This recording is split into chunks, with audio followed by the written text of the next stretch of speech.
Hello once again, everybody. Previewing the upcoming weekend for Louisiana's Ragin Cajun Women's basketball team and the Sun Belt Conference.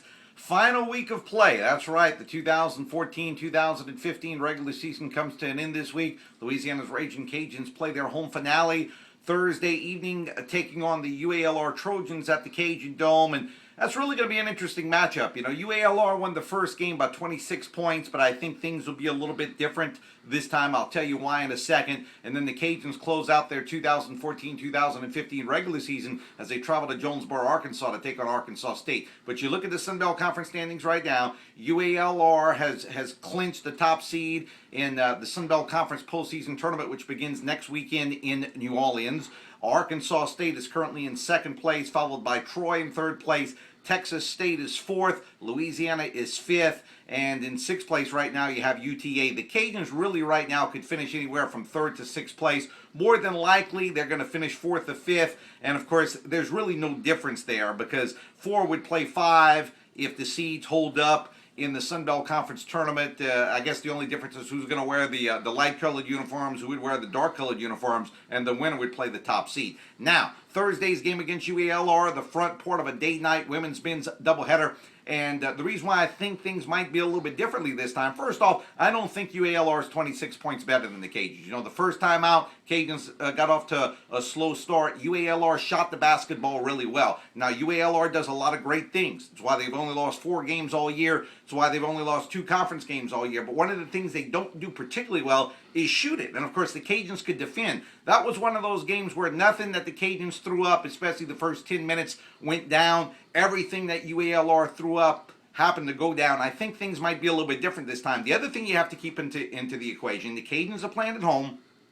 And finally, the game really means nothing to UALR. I mean, you might make the argument that maybe they would have an outside chance at, an NCAA tournament bid if they don't win the conference tournament. I'm not really buying into that. I think, they, along with anybody else, would have to win the Sun Belt Conference postseason tournament to advance to the NCAA tournament. So I think the Cajuns have some things working in their favor. I think it ought to be a very good game Thursday night at the Cajun Dome. And then, of course, Saturday they travel to Jonesboro to take on Arkansas State, a team that they defeated by 12 points at the Cajun Dome. But again, it's going to be a lot tougher in Jonesboro, Arkansas, who would have revenge on their mind and, of course, would have something to play for. It's really an interesting week in the Sun Belt for UALR. It's their final game, which is why they've already clinched the championship. For Troy, they are off on Thursday. They play on Saturday. And in terms of Texas State, a team that the Cajuns are playing, they got a difficult road game coming up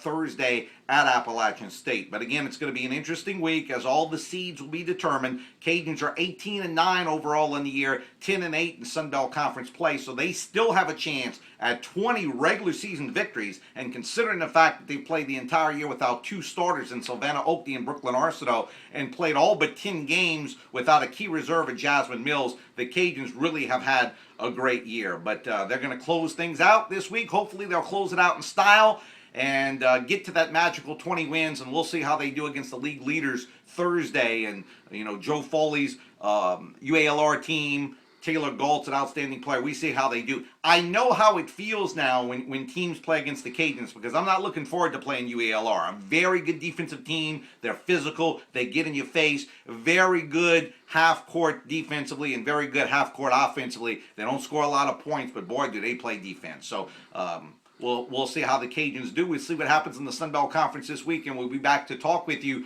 Monday with a Sun Belt Conference women's basketball review and a preview of the upcoming Sun Belt Conference tournament. For ESPN1420.com, I'm Steve Poliquin.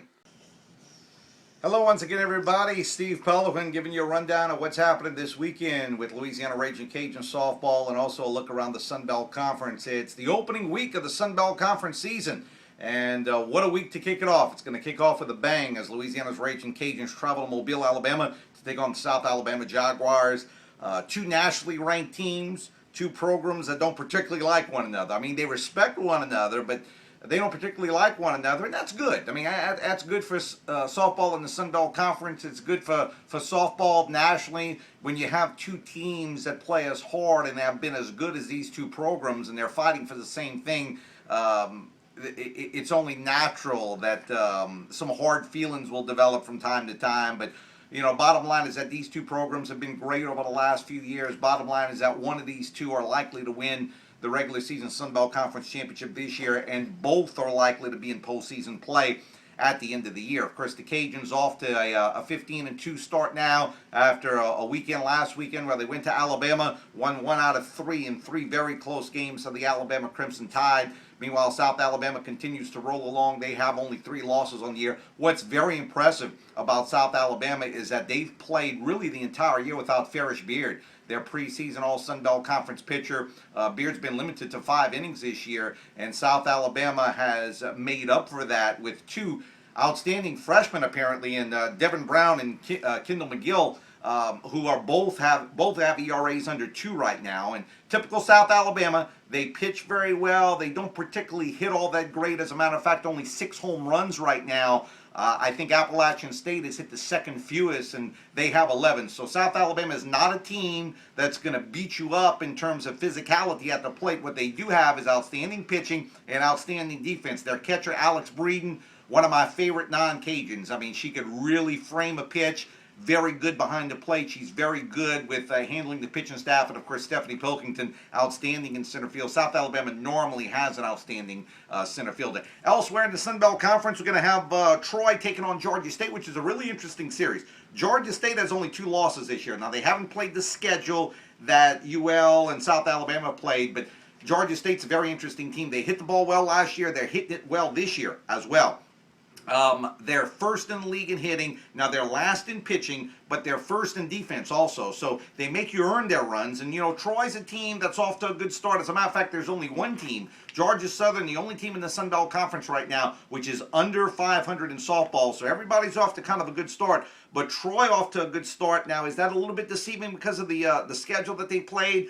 We'll see. It's going to be a really interesting series between Troy and Georgia State. ULM taking on App State. ULM off to a nice start. They're 14-8 on the year. They're scoring a lot of runs, taking on an Appalachian State team that doesn't particularly have the best of offenses, it looks like right now, but a team that's going to be able to play a spoiler role, in my opinion. And then Texas State taking on Georgia Southern. That's going to be another interesting matchup as well, because I think Texas State is going to be better than what their early season record would indicate. But the big series of the weekend, the Cajuns and South Alabama, will have all 3 games for you, ESPN 1420 and .com. Doubleheader Saturday at 12 noon, a single game Sunday at 1 o'clock. I think, in my personal opinion, for the Cajuns, that this series is more important than the series against Alabama. Why? Well, I don't think that the NCAA selection committee is going to let a team from a non-Power 5 conference host a regional and a super regional. Cajuns did that last year. Why? Because they won the Sun Belt Conference regular season and they won the postseason tournament.